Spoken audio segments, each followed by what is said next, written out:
CM Revanth రెడ్డిపై BC నేతలు తీవ్ర స్థాయిలో విరుచుకుపడ్డారు. స్థానిక సంస్థల ఎన్నికలు, విద్య, ఉద్యోగ, రాజకీయ రంగాల్లో బీసీలకు 42% రిజర్వేషన్ ఇవ్వాలని డిమాండ్ చేశారు.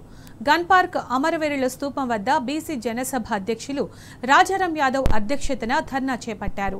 బీసీలను ఆధిపత్య కులాలు అణగదొక్కుతున్నాయని శాసన మండలిలో ప్రతిపక్ష నేత సిరికొండ మధుసూదనాచారి విమర్శించారు. రాష్ట్రంలో బీసీలకు రేవంత్ సర్కార్ మరణశాసనం రాస్తోందని మండిపడ్డారు. ఇచ్చిన హామీలు నిలబెట్టుకునే పరిస్థితిలో కాంగ్రెస్ పార్టీ లేదని ఆగ్రహం వ్యక్తం చేశారు. బీసీలకు కాంగ్రెస్ పార్టీ తీవ్ర అన్యాయం చేసిందని రాజారాం యాదవ్ ఫైర్ అయ్యారు. సీఎం రేవంత్ కడుపులో కత్తులు పెట్టుకుని నాటకం ఆడారని విరుచుకుపడ్డారు. తెలంగాణలో ఆధిపత్య కులాల నుండి బీసీ ప్రజల చేత ఆధిపత్య కులాల కొరకు పరిపాలించబడేటువంటి పాలన కొనసాగుతూ ఉన్నది.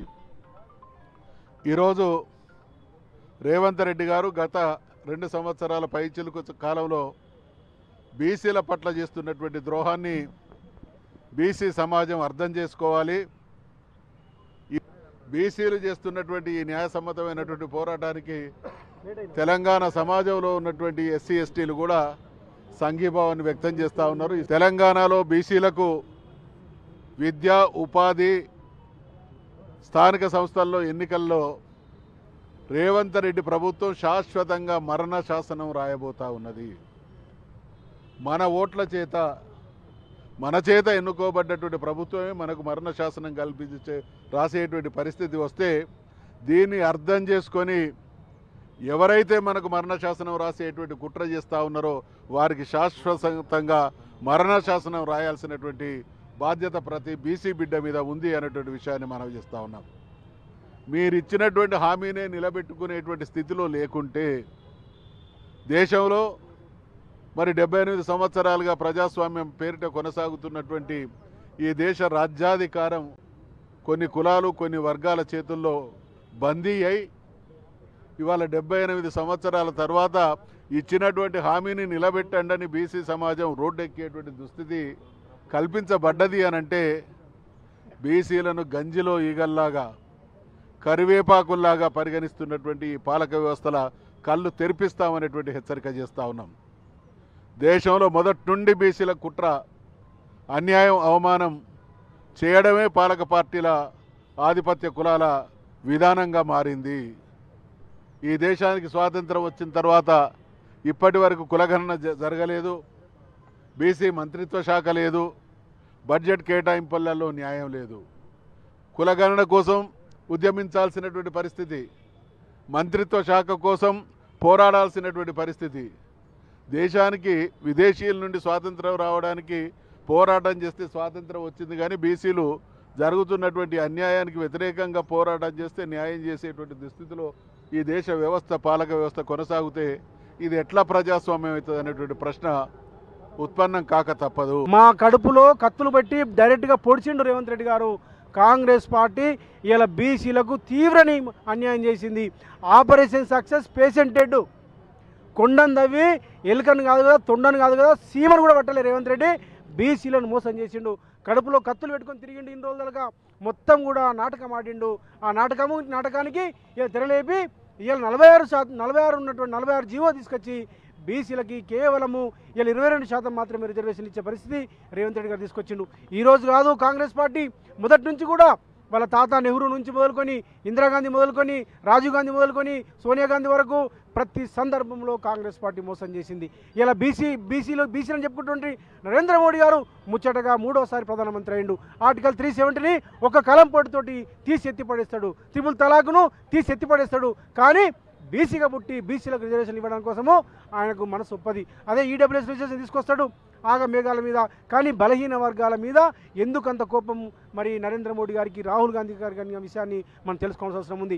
ఈ రాష్ట్రంలో, ఈ దేశంలో బీసీలకు ఎవరైనా మోసం చేస్తున్నారంటే, ఎవరైనా ద్రోహం చేస్తున్నారంటే, ఎవరైనా బిట్రాయల్ చేస్తున్నారంటే అది కేవలము కాంగ్రెస్ పార్టీ, బీజేపీ పార్టీ అనే విషయాన్ని బీసీలందరూ గమనించాలని చెప్పేసి వీళ్ళిద్దరూ ఇండియా ఎన్డీఏ కూటమి తలుచుకుంటే రాజ్యాంగ సవరణ ద్వారా ఆర్టికల్ 15లో క్లాస్ 7 ద్వారా, ఆర్టికల్ 16లో క్లాస్ 7 చేర్చి ఎస్సీ ఎస్టీ సోదరులకు ఎట్లయితే రాజ్యాంగబద్ధంగా విద్య, ఉద్యోగ, రాజకీయ రంగాల్లో స్థానిక సంస్థల్లో రిజర్వేషన్లు మరి ఉన్నాయో ఎస్సీ ఎస్టీలకు మాదిరిగా జనదమాస ప్రకారము బలహీన వర్గాలకు కూడా ఇచ్చే అవకాశం ఉన్నది. కానీ వీళ్ళకు ఎటువంటి చిత్తశుద్ధి లేదు. అందుకోసమే ఇలా కిషన్ రెడ్డి, రేవంత్ రెడ్డి ఇద్దరు తోడు దొంగలు. ఈ తోడు దొంగలు కలిసి ఇలా బలహీన వర్గాల్ని మోసం చేస్తూ ఉన్నారు. అందుకోసమే కాంగ్రెస్ పార్టీని, భారతీయ జనతా పార్టీని రేపు స్థానిక సంస్థలో జరగబోయే ఎన్నికల్లో తగిన గుణపాఠం చెప్పాలని చెప్పేసి మేము చెప్తా ఉన్నాం. ఇలా ఓటు అనేది చాలా చాలా ఇంపార్టెంట్. బుల్లెట్ కంటే బ్యాలెట్ గొప్ప అని బాబాసాహెబ్ అంబేద్కర్ చెప్పిండు. ఆ బ్యాలెట్ను ఉపయోగించే శాంతి సత్యాగ్రహం ద్వారా, బ్యాలెట్ ద్వారా పెద్దలు కేసీఆర్ గారు తెలంగాణ రాష్ట్రాన్ని తీసుకొచ్చిండు. కాబట్టి వారి మార్గంలో బ్యాలెట్ ద్వారా రేపు ఈ కాంగ్రెస్ పార్టీకి, బీజేపీకి మనము తగిన బుద్ధి చెప్పాలని చెప్పేసి మేము బీసీలుగా చెప్తా ఉన్నాం. దానికి కూడా కారణం ఇదే. టీఆర్ఎస్ పార్టీ, కేసీఆర్ గారు మొదటి నుంచి కూడా బలహీన వర్గాలకి చట్టసభలో రిజర్వేషన్ కావాలని, జనతా సభ ప్రకారం రిజర్వేషన్ కావాలని ఏ రోజే గతంలోనే అసెంబ్లీలో తీర్మానం చెప్పి పంపించిండ్రు. కానీ కాంగ్రెస్ పార్టీ మరి బీజేపీ ఏ రోజు కూడా దాన్ని పెడచని పెట్టినా పట్టించుకోలేదు. అందుకోసమే ఇలా ఆ 23% రిజర్వేషన్ మరి పెద్దలు కేసీఆర్ గారు ఇచ్చే పరిస్థితి. దానికి కూడా సుప్రీంకోర్టులో కూడా ఈ కాంగ్రెస్ పార్టీ నాయకులే, ఈ కాంగ్రెస్ పార్టీ జానారెడ్డి, రేవంత్ రెడ్డి చుట్టాలే కోర్టులో కేసేసారు. మొన్నెట్లయితే మాధవరెడ్డి వేసిండో అంతకుముందు కోర్టులో, సుప్రీంకోర్టులో కేసేసి, హైకోర్టులో కేసేసి బీసీలకు రిజర్వేషన్లు రాకుండా చేసింది కాంగ్రెస్ పార్టీ నాయకులు. వీళ్ళ పుణ్యమే. ఈ కాంగ్రెస్ పార్టీ మోసం మరోసారి నిరూపితమైంది.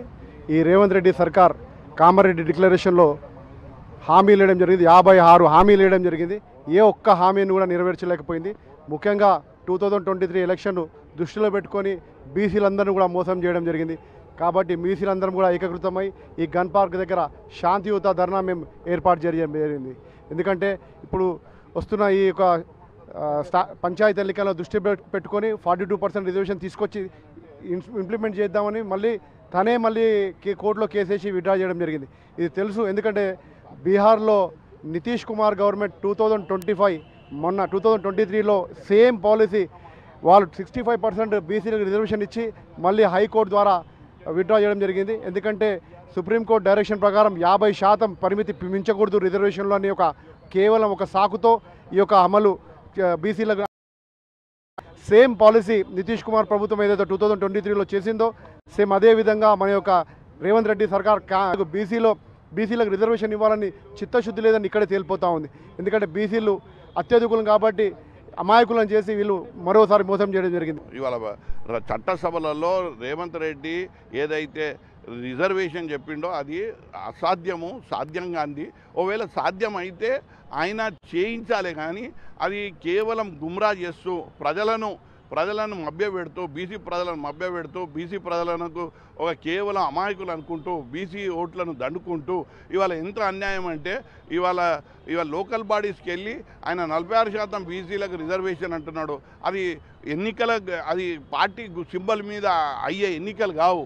ఎవరు వచ్చినా తను బీసీ అని అనుకుంటాడు. ఏ పార్టీ నుంచి వచ్చినా నేనే గెలిపించినా నా బీసీ, నేనే పెంచి పోషించిన అని చెప్పే ఆస్కారం ఉంది. కాబట్టి చట్టసభలలో నువ్వు చేస్తున్నది కుట్ర.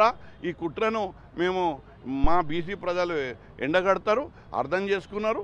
ఇవాళ బీసీ ప్రజలను ఏదైతే నువ్వు మోసం చేస్తున్నావో, ఈడ నిరాహార దీక్ష చేస్తున్నామంటే ఇవాళ మాకు ఏంది అని అంటే రాజకీయంగా అడుగుతలేం. మేము రాజకీయంగా చట్ట అన్నీ బోకస్, కేవలం జిమ్మిక్కులు ఆడి ఇవాళ కేవలం నువ్వు గుమ్రా చేసి ఇవాళ బీసీల మన్నన పొందలేవు. తస్మత్ జాగ్రత్త రేవంత్ రెడ్డి గారు.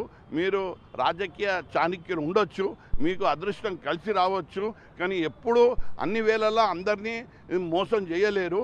ఇవాళ మీరు ఒక గొప్ప అహంకారపూరితమైనటువంటి వాతావరణంలో మీరు ఉండి ఇవాళ ఈ కార్యక్రమాన్ని చేస్తున్నారు. కాబట్టి ఇవన్నీ బీసీలతోని ఆడుకుంటున్నారు. కాబట్టి త్వరలోనే బీసీలు మీకు గట్టి సమాధానాన్ని ఇస్తారు. ఈ ఎన్నికల్లో మమ్మల్ని గెలిపిస్తే వచ్చేటువంటి స్థానిక సంస్థల ఎన్నికల్లో బీసీలకు 42% రిజర్వేషన్లని ఈ కాంగ్రెస్ పార్టీ, ముఖ్యంగా రేవంత్ రెడ్డి, రాహుల్ గాంధీ సమక్షంలో తెలంగాణలో ఉన్నటువంటి 2 కోట్ల మంది ప్రజలకు మరి అభయం ఇవ్వడం జరిగింది. అయిన తర్వాత ఆ ప్రాసెస్ ఏదైతే అభయం ఇచ్చి 6 నెలల్లో చేస్తామన్నటువంటి వాళ్ళు 2 సంవత్సరాల తర్వాత చేసి అది కూడా చట్టపరంగా చేస్తామని మరి ఒక బిల్లు అనేది జనాభా గణన చేసి బిల్లు శాసనసభలో పెట్టి దానికి అన్ని పార్టీలు కూడా మద్దతు తెలియజేశారు. ఆ బిల్లును తీసుకుపోయి గవర్నర్కి పంపి రాష్ట్రపతి దగ్గర ఉంది.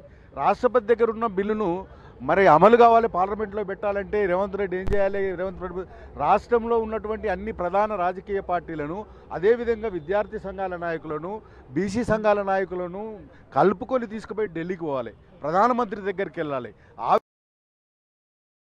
ఒక ధర్నా నిర్వహించి దానికి మా రాహుల్ గాంధీ ఒప్పుతున్నాడు, రాహుల్ గాంధీ వస్తే మీ సమస్య పరిష్కారం అవుతాయని చెప్తే ఆ సమావేశంగా రాహుల్ గాంధీ కూడా రాలేదు.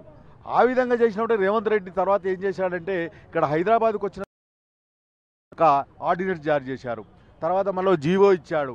అంటే నేను అడుగుతా ఉన్నాను రేవంత్ రెడ్డి గారు, మీరు బీసీల యొక్క జీవితాలతోటి, రాజకీయ జీవితాలతో ఆడుకుంటున్నావా బిడ్డ రేవంత్ రెడ్డి గారు?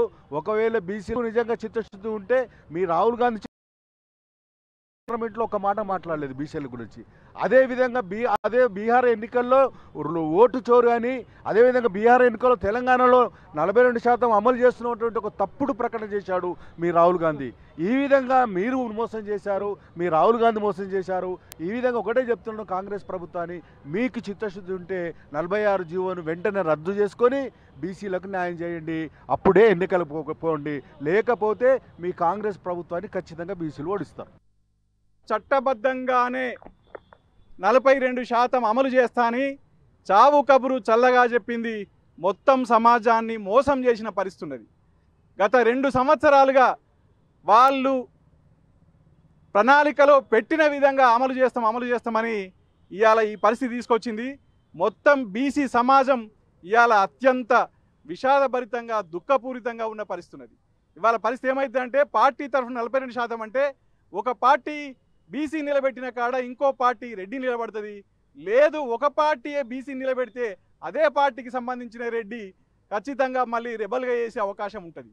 అంటే ఓవరాల్గా బీసీలను మళ్ళీ ఓడించే కుట్ర అనేది జరుగుతున్నది. కనుక ఈ కుట్రను ఎండగట్టడానికి గతంలోనే ఈ 42% మేము అమలు చేయాలని, కుల జనగణన చేయాలని నేను 12 రోజులు ఇక్కడ నిరాహార దీక్ష చేసినాం. తర్వాత సరే కులగణన చేసింది, కేంద్రానికి బిల్లులు పంపింది. ఆ బిల్లుల కోసం కూడా కేంద్రం ఆమోదించాలని కాంగ్రెస్ చేయాల్సిన పనిని, కాంగ్రెస్ చేయాల్సిన దీక్షలను మేము ఢిల్లీలో 22 రోజులు దీక్ష చేసినాం. కానీ కాంగ్రెస్ పార్టీ కానీ వాళ్ళ ప్రభుత్వం కానీ మాకు అండదండ లేకుండా ఢిల్లీలో తెలంగాణ భవన్ నుంచి బయటికి నెట్టేసి ఢిల్లీ పోలీసులతో అరెస్ట్ చేసిన పరిస్థితి ఉన్నది. సరే, కానీ ఏదో రకంగా చేస్తారు కదా అని ఇన్ని రోజులు అనుకున్నాం. కానీ ఇవాళ చెయ్యరని తెలిపోయింది.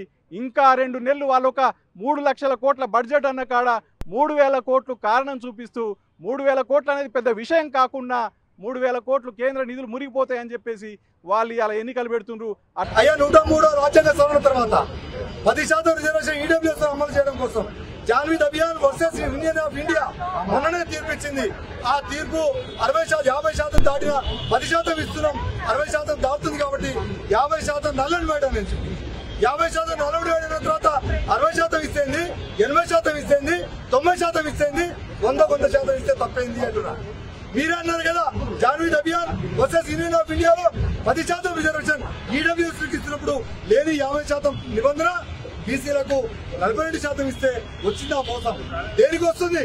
ఇది మభ్యపెట్టుడు కాకపోతే సొరచేపను బతికించడం కోసం మీరు బతకడం కోసం చిన్న చేపలైన బీసీలను ఎర్రగా చూపి సముద్రంలో వేట చేసి మీరు సంపాదన చేసుకొని మీరు బతకాలని చూస్తున్నారు. ఇది ముమ్మాటికి తప్పు. మోసం చేయడం తప్పు, అన్యాయం చేయడం తప్పు, మీరు అధర్మంగా పోతున్నారు. ఇది ముమ్మాటికి తప్పు. ప్రజలందరూ గమనిస్తున్నారు. బీసీలలో అచైతన్యాన్ని సృష్టించి, బీసీల మధ్య అనైక్యతను సృష్టించి మీరు లబ్ధి పొందాలని చూస్తున్నారు. ఇది ఎప్పటికైనా కర్మ రిటర్న్స్ ఖచ్చితంగా మీకు తగిలి తీరుతుంది. మీరంటున్నట్టు స్థానిక ఎన్నికల్లో కాదు బుద్ధి చెప్పాల్సింది, వచ్చే జనరల్ ఎన్నికల్లో ఈ బీజేపీ కాంగ్రెస్ లకు మీరు బుద్ధి చెప్పకపోతే, బీసీలుగా మీరు చేస్తున్న చైతన్యానికి మీరు తీసుకురాకపోతే బీసీ ప్రజలను మోసం చేసిన వాళ్ళు అవుతారు. ఖబర్దార్, ఈ రాష్ట్ర ప్రభుత్వానికి, కేంద్ర ప్రభుత్వానికి, కాంగ్రెస్ బీజేపీలకు మీరు బుద్ధి చెప్పాల్సిన అవసరం ఉన్నది. మీకు ఎందుకనగా గిరిజనులుగా మేము ఎప్పటికీ తోడుంటామని సందర్భంగా తెలియజేసుకుంటూ మీకు సంఘీభావాన్ని పూర్తి పద్ధతులు